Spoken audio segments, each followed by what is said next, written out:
আসসালামু আলাইকুম, welcome back to my channel and Facebook page be with Alia. আর আমি মুর্শেদা আলিয়া আছি আপনাদের সাথে পূর্ণভূমি সিলেট থেকে।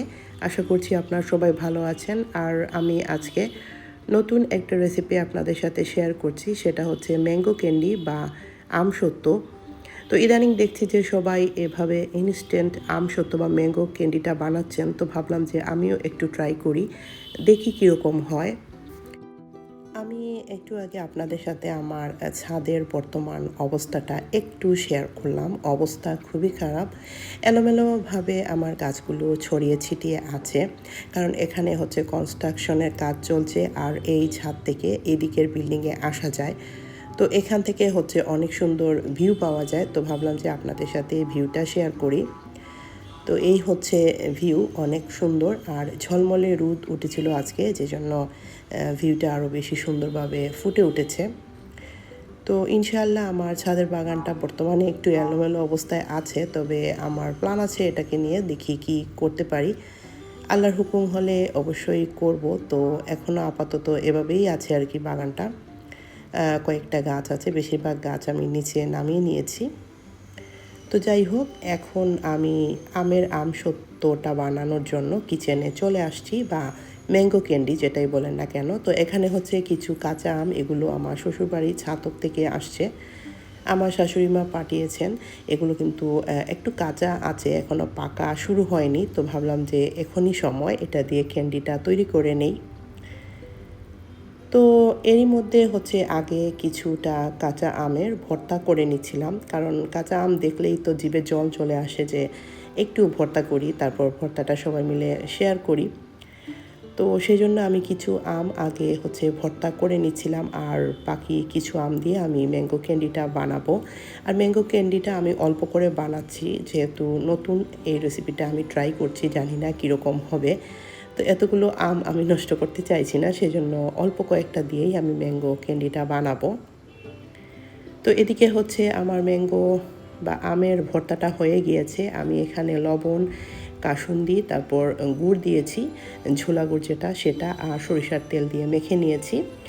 আর বাকি আমগুলোকে আমি এখন অল্প একটু পানি দিয়ে তারপর একটু সেদ্ধ করে নেব। এগুলোকে আমি বেটে নেব আর কি।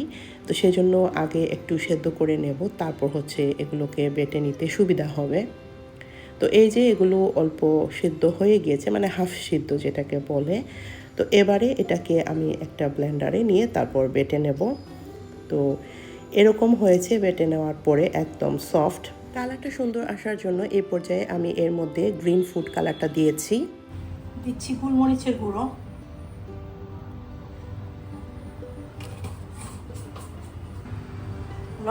লবণটা আগেও দিয়েছিলাম, তারপরও দিয়ে দিলাম। দিচ্ছি চিলি ফ্লেক্স, আর দিব আইসিং সুগার যেটা, সেটাই দিচ্ছি। আপনার চাইলে চিনিটাও এখানে দিতে পারেন, চিনি দিলে চিনিটা গলতে সময় লাগে। আমি এখানে 4 চা চামচের মতো আইসিং সুগারটা দিয়ে দিয়েছি। ওকে,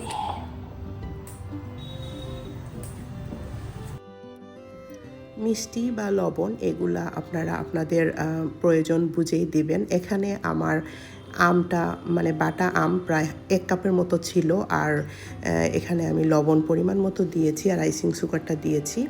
আমি কিন্তু কখনোই আমসত্ত্ব বানাইনি, আমার আমসত্ত্ব এমনিতেই ভালো হয় না রোদের অভাবে। দেখা যায় যে যেদিনই আমি আমসত্ত্ব বানাই সেদিনই রোদ থাকে না। তো আজকে সেম অবস্থাও ছিল, তারপরেও আমি কিছুটা রোদ পেয়েছি আজকে দুপুরের দিকে। তো এখন এগুলো সব কিছুকে আমি একসাথে মিক্স করে তারপর নেড়ে চেড়ে আমসত্ত্বটা বানিয়ে নিচ্ছি। রোদ না থাকলে ইনস্ট্যান্টলি আমসত্ত্ব বা ম্যাঙ্গো ক্যান্ডিটা বানানোর প্রসেস হচ্ছে, আপনি চাইলে এখানে চায়না গ্রাস অল্প একটু মিশিয়ে দিবেন। 1 কাপের জন্য আপনি এখানে 1 টেবিল চামচ চায়না গ্রাসের গুঁড়ো যেটা পাওয়া যায় সেটা দিয়ে দিলেন, তাহলে কিন্তু জমে যাবে অনেক তাড়াতাড়ি। তো এখন আমি এর মধ্যে অল্প একটু হলুদের গুঁড়ো দিয়েছি, জাস্ট কালারটা ভালো আসার জন্য।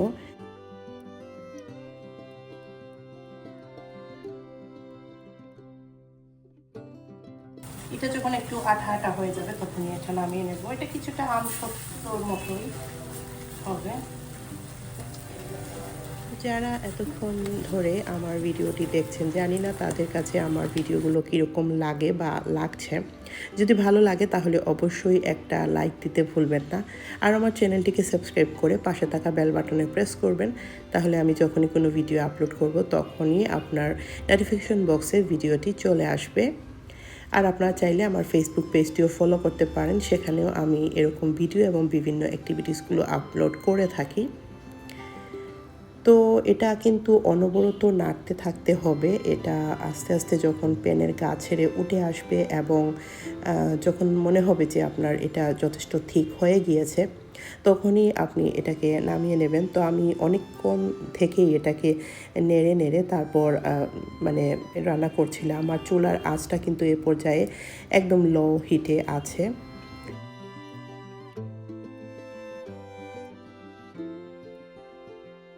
একটু সরিষার তেল দিয়ে নিচ্ছি।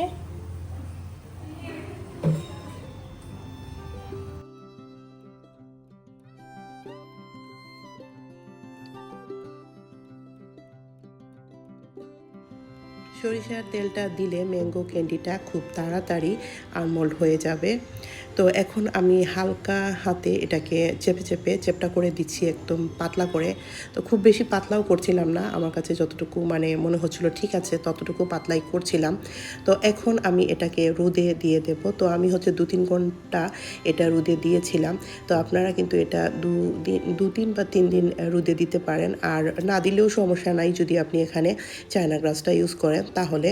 তো এখন আমি 2-3 ঘন্টা রোদে দেওয়ার পরে দেখতেই পাচ্ছেন কালারটা কিছুটা চেঞ্জ হয়েছে। এখন আমি এটাকে মানে টুকরো টুকরো করে কেটে নিচ্ছি। আর এরপর হচ্ছে এটা মানে আইসিং সুগারে গড়িয়ে নিতে হবে, তাহলে দেখতে ভালো লাগবে। তো আমি হচ্ছে সবগুলো কেটে নেওয়ার পরে একটা বা দুটোকে আমি ভালো করে আইসিং সুগারে কোট করে নিয়েছিলাম।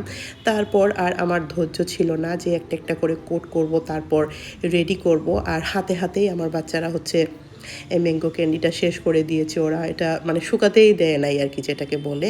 তো আমি হচ্ছে এখন এগুলোকে একটু কোট করে নেব, তারপর হচ্ছে উপর থেকে জাস্ট ডেকোরেশনের জন্য বা আপনাদের সাথে ভিডিওটা শেয়ার করার জন্য আমি আইসিং সুগারটা জাস্ট উপর থেকে এর মধ্যে ছড়িয়ে দেব। তো জানি না আপনাদের কাছে রেসিপিটা কীরকম লেগেছে। এই ম্যাঙ্গো ক্যান্ডির রেসিপি কিন্তু প্রচুর ইউটিউবে আছে। তো আমি হচ্ছে সেখান থেকে ফলো করেই এই ভিডিওটা বা এই ক্যান্ডিটা বানিয়েছি। তো আমার কাছে মনে হয়েছে যে এটা হয়তো ভালো হবে। তবে খেতে কিন্তু এটা অনেক ভালো হয়েছে, যদিও একটু নরম ছিল, পুরোপুরি শক্ত হয়নি। হয়তো রোদের অভাবে আমার এই ম্যাঙ্গো ক্যান্ডি অতটা শক্ত হয় নাই। তবে ঠিক আছে, খাওয়ার মতো ছিল, বাচ্চারা অনেক পছন্দ করেছে। তো আমি হচ্ছে হাতে সময় থাকলে এরকম নতুন নতুন রেসিপিগুলো ট্রাই করার চেষ্টা করি। নিজে যেগুলো পারি সেগুলো তো করি, আবার মাঝে মাঝে হচ্ছে অন্যের ভিডিও দেখে বা নতুন নতুন ভিডিও দেখে একটু ফিউশন বা একটু নতুন খাবার রান্না করার ট্রাই করে থাকি। এতে হচ্ছে নিজেরও মন ভালো থাকে, নতুন একটা কিছু করলাম যেটা আমার কাছে অনেক ভালো লাগে করতে।